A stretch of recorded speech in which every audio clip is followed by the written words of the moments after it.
You are specially welcome to this segment of the program. My name hasn't changed. It is still the amiable Inuagata Nosahai. And I've been on the series of driving workplace productivity with emotional intelligence. And we have looked at the different components of emotional intelligence. We are presently on the fourth one, which is the emotional intelligence component of empathy. You know, emotional intelligence is the smartness of being able to regulate your emotion and regulate the emotion of other people. Like I will always say, when you situate that in the workplace, emotional intelligence will become your ability as a leader to ensure workplace emotional stability through the knowledge of how to manage your emotions and the knowledge of how to manage the emotions of those working with you. And we have looked at all the first three pillars of emotional intelligence or components of emotional intelligence.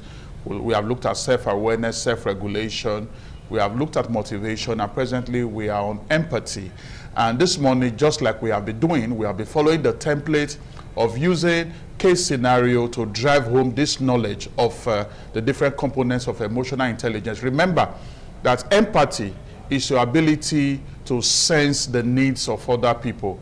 Empathy is the capacity to understand the perspectives of other people.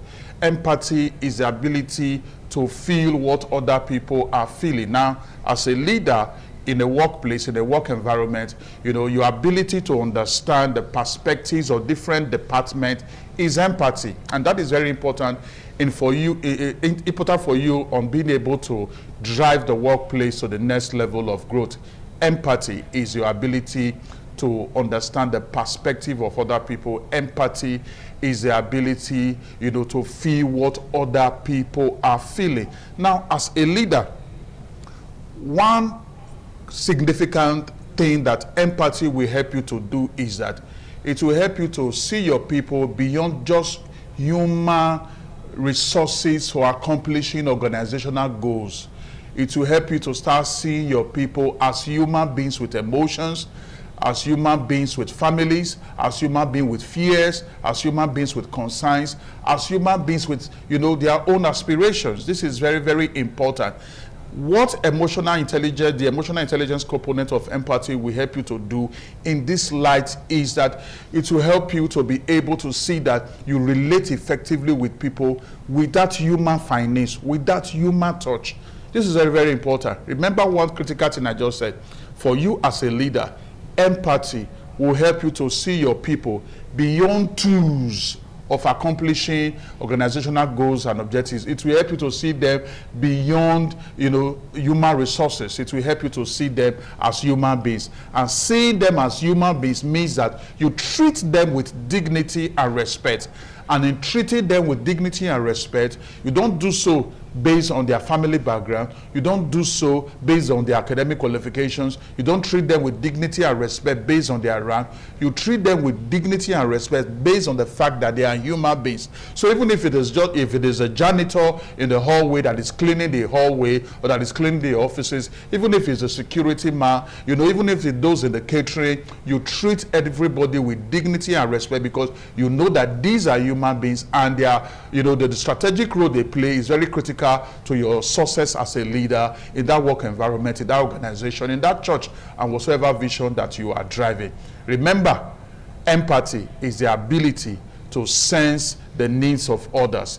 Empathy is the capacity to see things from others' perspectives, is the ability to see things, you know, from the angles and the view, you know, the viewpoint from which other people are seeing it. Like I said, we are going to be looking at it from a case scenario one more time. And the interesting case scenario we are going to use today is a university, you know, situation where there was acute water shortage, and the university vice chancellor of that Nigerian university and the dean of students were able to manage the situation, bringing empathy into the equation, and things were resolved. So let's just go into the case scenario. The emotional intelligence component of empathy case scenario. Empathy in university leadership during a water shortage crisis. In the peak of a grueling dry season in 2024, a state university faced a catastrophic failure of its primary industrial boreholes. For 5 days, The hostels and the staff quarters were without running water. The situation escalated. Students blocked the main gates in protest, and staff unions threatened a complete work stoppage as hygiene conditions plummeted.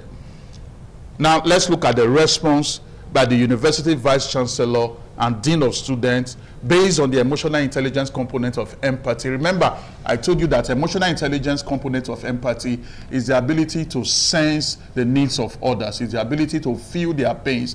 It is the ability to see things from their perspective and their viewpoints. Now, the students are protesting now due to this grueling water shortage situation for 5 days in this university. Also, the staff quarters equally they are experiencing water shortage, and even the staff there are also threatening to stop work because there is a very difficult situation of them not being able to take care of their family. So we are looking at the response by the University Vice Chancellor and the Dean of Students based on the emotional intelligence component of empathy. Instead of deploying campus security to disperse the crowds, the Vice Chancellor and the Dean of Students chose a boots on the ground approach rooted in cognitive and emotional empathy. Boots on the ground. In other words, they decide to come physically to the situation. The VC and the Dean did not issue memos from their air-conditioned offices. They walked into the hostels during the heat of the protest. The Dean physically stood with students at the empty tanks, acknowledging the indignity of the situation, rather than dismissing it as a mere technical fault. In a town hall meeting held under a tree, can you see the boots on ground, approach by the Dean of Students and the Vice Chancellor? In a town hall meeting held under a tree, the VC listened to staff describing the struggle of getting children ready for school without water. The VC responded not with defensive budget excuses, but by validating their exhaustion. Crucially, the VC announced that the university's reserve water tankers, usually reserved for the administration block, would be diverted immediately and exclusively to the hostels and staff quarters. Take note of that. The Dean worked with student union leaders to create a fair water distribution committee by involving the students in the painful process of rationing. The administration showed they trusted the students' maturity, transforming them from protesters into partners. Very important. To provide immediate relief, the leadership negotiated with the State Fire Service and private vendors to provide a 24-hour water shuttle service. They also waived late registration fees for that week, acknowledging that students could not focus on academics while hunting for water. This is empathy. Now, this kind of scenario, I cannot remember the number of times we had it when I was in the university, in the Nigerian university. I don't want to mention the name of the university at the moment. We had series of water shortage situation, and most of the time it was not properly managed. So, but look at this case scenario, how the Vice Chancellor and the Dean of Students are bringing empathy to manage the situation. He said they also waived late registration for weeks. They also waived late registration fees for that week, acknowledging that students could not focus on academics while hunting for water. That is empathy. That is serious empathy. Within 72 hours, emergency repairs were completed, but the tension had already dissolved because the community felt their leaders truly felt the weight of the hardship. This is just so important. Now, what we are going to do now is to look at 3 leadership lessons that we can glean from this case scenario. Remember, we are looking at the emotional intelligence component of empathy, which is the ability to feel and sense the needs of others, the ability to see things from others' perspective. And this is what the Vice Chancellor of this particular university, in this case scenario, and the Dean of Students have demonstrated. Now, like I said, we are going to glean 3 leadership lessons from this case scenario, so that as a leader, no matter the sphere of life you are operating in, you will be able to make sure that you apply this leadership knowledge, and then be able to use empathy to see that you manage situations on time. 3 leadership lessons in empathy. Number 1, take note. You may want to write this down. Presence is the first step of empathy. Presence, physical presence, boots on the ground. Presence is the first step of empathy. Empathy cannot be communicated via a press release. This is the often scenario we see in our African environment, in our Nigerian environment, where oftentimes, people just issue press release from the comfort of their air-conditioned office. Empathy cannot be communicated via press release. In a crisis, being there is a form of emotional labor that tells the followers their suffering is seen. Is seen. Very, very important. So the lesson is that leaders must move towards the heat of a crisis, not away from it. Physical presence de-escalates anger faster than any written apology.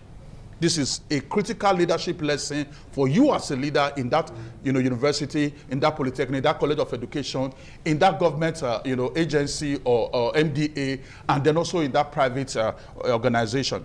The second leadership lesson from this case scenario is this: validate the feeling, not just the fact. The leadership didn't just fix the pipes. They acknowledge the frustration and shame of the water shortage. People are often more upset by feeling ignored than by the problem itself. This is a serious issue.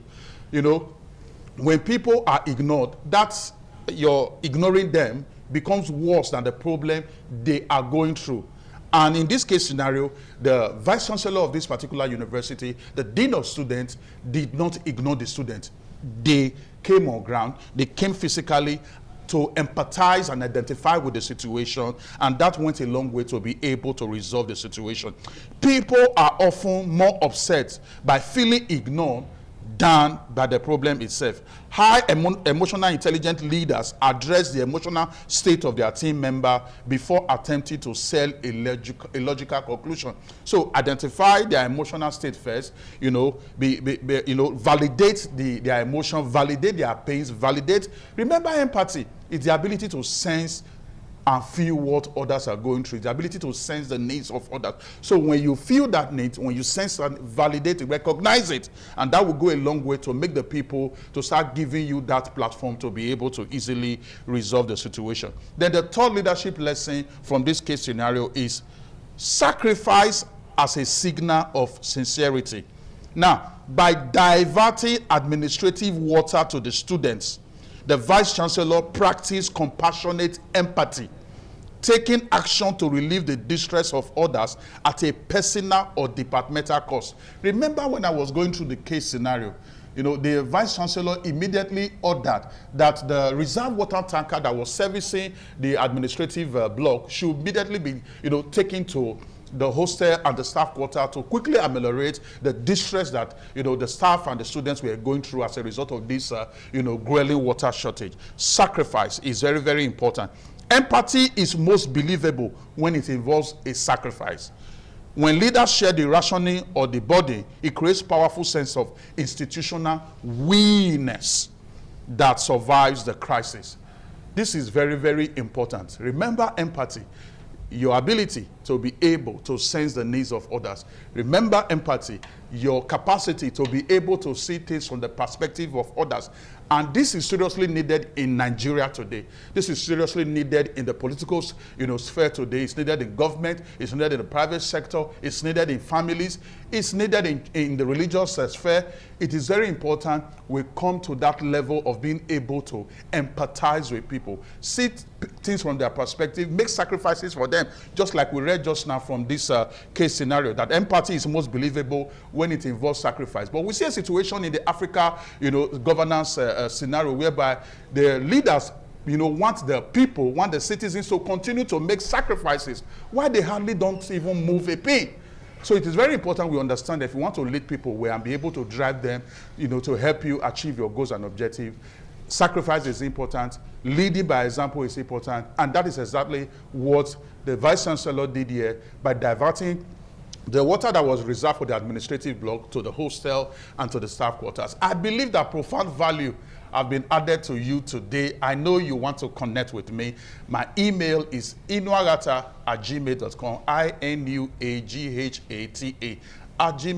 Forward your question, forward your inquiries. Let's take this conversation further and be able to push things to the next level as we lead our organizations, as we lead our churches, as we lead our workplace and NGOs. I'll be seeing you next week, Wednesday. When I return, I will still remain the amiable. Inuaghata, no Sahai. Your day is so blessed. Thank you.